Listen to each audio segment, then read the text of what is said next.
kung minsan pagiging rebelde, okay eh. Pag ikay magre-rebelde sa isang bagay na hindi ka nais-nais, isang bagay na medyo alam mong hindi ka tanggap-tanggap, ang sagot dyan, pagre-rebelde. Hindi ho ba? Kapag hindi ka nag-rebelde, dun sa bagay na alam mo hindi ka tanggap-tanggap, ngayon, na-skip nag-uusapan natin with impunity, kaya hindi ho katanggap-tanggap ang pagtaso ng bilang ng mga drug pushers, drug dealers, at mga drug users, ayan ho kasi alam nyo mga bossing, nagkaroon ho tayo ng kulturang medyo mahaba pasensya, tolerance. Yun hong, ayaw tumingin ng diretso, yun hong sinasabing denial, dismissive ang dating. Yun hong sinasabing permissive, hinahayaan lang natin, huwag tayo makialam. Kaya ganun ho eh. Sa panahon ho ngayon, na kinakailangan ho, kita nyo ngayon, nagdeklara ho ng giyera. Itong Duterte administration at yung mga PNP na sinasaluduhan ho natin, kasi may marching order, you take care of business. Ano ho yung marching order na yan? Bay, mga bossing? Alam niyo mga bossing, ito ho, parang the culture na kung saan, ay, pang nanglaban yan, tigukin mo na yan. Hindi ho ba yun hong sinasabi ho natin, the culture na kung saan ba, impunity. Walang pakundangan sinasabi. Ano ho sinabi ni Digong mga bossing kahapon, di ho ba? May marching order ho siya sa mga chief of police.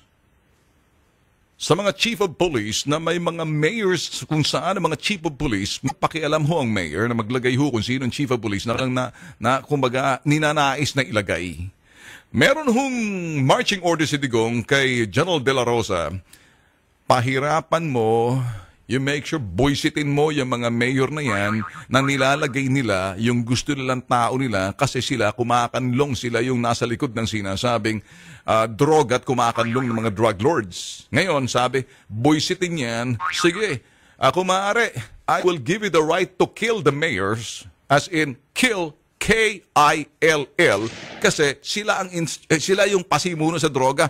When a president is starting to talk that way with impunity to say, I hate you! Hindi kita bubuhayin putok sa buho ka eh. Alam kong pinagagawa mo, hindi kami sat-sat, we walk our talk and walk the walk.